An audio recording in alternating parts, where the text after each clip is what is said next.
c'est la capacité d'une personne à pouvoir par moment agir de elle-même, c'est-à-dire qu'elle doit faire un travail qui lui est soumis par son autorité et le, elle agit pas comme un robot, quoi. Elle y agit une touche personnelle, ce qui fait que elle prend des initiatives en fait. Du coup, elle aura un travail qui est différent que si quelqu'un d'autre l'avait rendu. L'autonomie, c'est indispensable parce que bon, quand on se retrouve en répète, il faut qu'on sache jouer chacun notre instrument. Donc c'est bien de bosser chez soi en étant autonome et puis en faisant des trucs très chiants en étant autonome, c'est-à-dire bosser le rythme, bosser des trucs sur son instrument qui n'intéressent pas forcément les autres et ensuite mettre ça en commun, en répète. Déjà, pour commencer, ça dépend, un, du public, et deux, ça dépend de la complexité de la tâche. Mais C'est-à-dire? de la complexité, enfin, je vais expliquer après, mais dans l'ensemble, dans les deux cas, que ce soit pour des adultes ou pour des jeunes, ça Mhm. vise à développer la responsabilité de chacun. D'accord. Ça dépend de la complexité de la tâche dans le sens où enfin, tu vas adapter le niveau par exemple de difficulté des exercices que tu as donné à des petits Mhm. et à des adultes. Voilà, enfin, tu adaptes au niveau, quoi, au niveau des deux publics, des D'accord. petits. Et il y aura aussi un suivi plus important pour des petits. C'est-à-dire enfin, tu laisses en semi-autonomie en fait. Ce n'est pas de la vraie autonomie comme tu peux faire avec des gens plus âgés. Avec des petits, tu vas être derrière pour guider un peu, enfin, pour leur donner une ligne directrice à suivre, alors qu'avec des adultes, enfin, tu les mets au travail et tu passes derrière uniquement pour vérifier le résultat. Mais tu peux passer pendant qu'ils travaillent aussi pour vérifier enfin, si ce qu'ils font est bon. Et tu peux corriger si ce n'est pas le cas justement. Alors, l'autonomie au sein du travail, je pense d'abord à ce que je peux prouver à ma hiérarchie, je dirais. Pouvoir montrer ma capacité à gérer un service, voilà, un poste auquel on m'a attribué après une éventuelle promotion. Toujours truc carriériste, toujours pouvoir I montrer ce believe que that je my sais job is faire. very autonomous. Firstly, because I'm on a commission based pay scheme, and also I dictate the hours and effort I put in.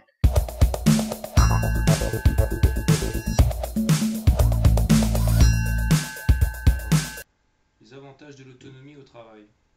C'est comme je l'ai mentionné, ça ouvre sur une carrière, la plupart du temps. On est récompensé pour ce qu'on fait et quand on montre qu'on est indépendant, qu'on a de l'autonomie, que ce soit en dehors ou à l'intérieur du travail, ça se répercute. Donc ouais, je pense que l'avantage principal, c'est c'est- c'est être carriériste. The benefits of having an autonomous job is that you can show initiative and prove yourself in the workplace. C'est vrai que l'autonomie, comme je t'ai dit, c'est bien parce qu'il faut bosser de son côté, mais bosser tout seul, au bout d'un moment, tu stagnes. Tu as besoin de jouer avec des gens et qu'il y ait un feeling avec les gens, parce que bon, jouer avec un métronome, au bout d'un moment, c'est vite ennuyeux. Les deux sont complémentaires en fait. Développer la responsabilité, donner une autre méthode de travail en fait aux élèves, Mhm. parce qu'habituellement, enfin, les méthodes de travail employées sont des méthodes, enfin, c'est des méthodes, en gros, des méthodes frontales, quoi. Mhm. C'est-à-dire, tu dis, faites ça, faites ça, faites ça, et les élèves le font pendant que tu es en train de leur donner les consignes, quoi. Alors que quand ils sont en autonomie, ils voient d'autres méthodes de travail, enfin, ils voient d'autres façons de travailler. Et quand tu les mets en autonomie aussi, permet, ça facilite d'ailleurs la compréhension de la part des élèves parce qu'ils ont la possibilité d'explorer en fait, enfin, différentes possibilités. Il y a plusieurs possibilités dans la résolution d'un problème. Et quand ils sont en autonomie, justement, ils ont la possibilité d'explorer ces différentes possibilités-là. Alors que quand tu utilises une méthode frontale, tu leur donnes et les réponses, et les consignes, et les moyens de résoudre les problèmes. D'accord. Je pense que pour la plupart des salariés, travailler comme des machines, c'est pas forcément ce qui fait le plus plaisir. Hein, je pense que beaucoup de gens ont déjà un petit peu travaillé à la chaîne à l'usine, c'est loin d'être réjouissant. Alors que bon, travailler dans quelque chose qui nous plaît, dans quelque chose où on peut prendre des initiatives, si on est autonome, comme ce pourquoi on fait des études en fait. On fait des études pour faire un travail qui nous plaît, pour faire ce qu'on veut et être autonome là-dedans. Et je pense que ça permet donc aux ouvriers entre guillemets d'être heureux entre guillemets dans le travail.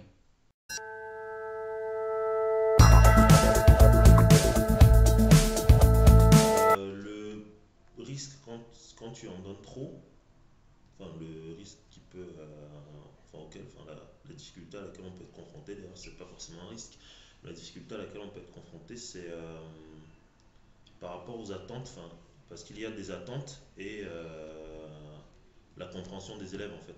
Il y a une confrontation entre les deux. C'est-à-dire que l'encadrant peut avoir des attentes que l'élève ne comprend pas forcément. Et donc, il est nécessaire d'expliciter celui qui encadre, il est important qu'il explicite à celui qui est encadré, on va dire. Il est important que l'encadrant l'explicite pour celui qui est encadré, pour que celui-ci comprenne ce que l'autre attend. Tu vois ce que je veux dire? Ouais, je vois très bien. Et donc justement, le risque auquel on est confronté, c'est que le résultat attendu justement par l'un ne soit pas du tout celui qui est produit par l'autre, quoi. Et il se peut, moi je lui dis par exemple, je dis un truc tout con, mais je dis fais une passe en deux, et je lui dis, bosse ta passe en deux par exemple, c'est un truc à l'entraînement, bosse ta passe en deux, et lui, quand je reviens, je lui dis, bon allez, je te laisse 10 minutes pour le travailler, et dès que je reviens, il m'a travaillé que des passes en 4, quoi. Alors que j'ai pas fait de retour, je suis pas passé pour voir ce qu'il faisait. Après, là c'est le cas, c'est au cas où on leur laisse beaucoup trop d'autonomie. Là c'est au cas où tu le laisses complètement en autonomie sans venir regarder ce qu'il fait pendant. Après, l'autre risque, justement c'est l'effet inverse. Si tu ne leur laisses pas assez d'autonomie, c'est qu'ils seront complètement incapables de prendre la responsabilité. C'est si tu es tout le temps à les encadrer, à être derrière eux pour vérifier ce qu'ils font, à chaque fois pas faire des retours, c'est bien de faire des retours sur ce qu'ils font, mais si tu ne leur laisses pas un minimum de résolution de problèmes de façon individuelle ou de façon autonome, ils ne peuvent pas explorer d'autres méthodes de travail que celles que toi tu leur imposes en fait.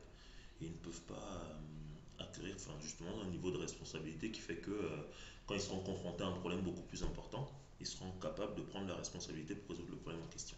Je pense que dès que tu peux, il faut pouvoir en donner pour pouvoir que ton salarié entre guillemets se place au travail pour que le travail soit plus performant, parce qu'un travail qu'on soit à l'école ou au boulot, ça nous fait chier, on va le faire mais à contre-cœur, et du coup le travail sera moins productif. Alors que si on peut rajouter une touche personnelle, si on se fait plaisir en le faisant, comme je disais tout à l'heure, de suite on va beaucoup plus s'investir, donc on va rendre un meilleur travail. Mais par contre, c'est sûr que vu que tu es salarié, si on te demande de faire un travail, il ne faut pas non plus donner n'importe quelle limite, il ne faut pas non plus donner n'importe quelle liberté, voilà, merci. Pas donner n'importe quelle liberté, sinon le travail ne ressemble plus du tout à ce que le patron entre guillemets ou l'autorité avait demandé au départ.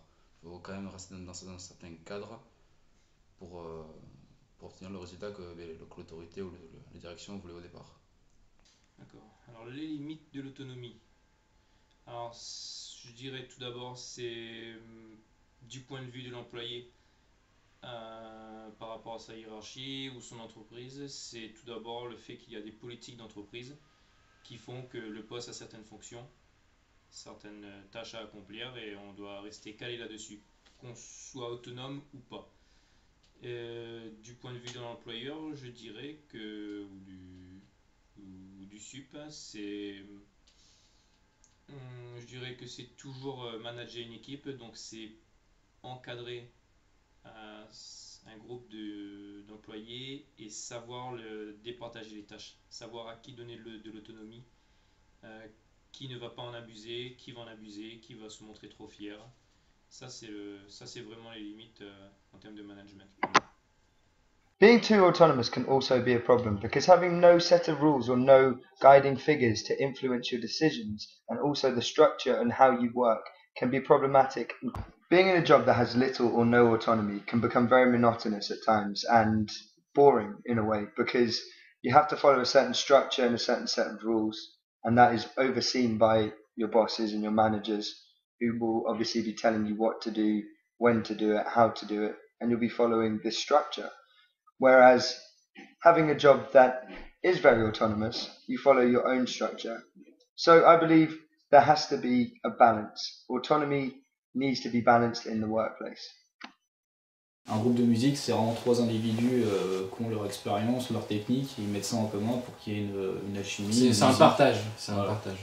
Donc le danger de l'autonomie, c'est d'être trois piquets sur scène qui n'écoutent pas les autres. Ce qui est important, voilà, c'est de s'écouter mutuellement et ça change le jeu Ça Créer change un ton jeu personnel. Créer un échange en fait entre les musiciens.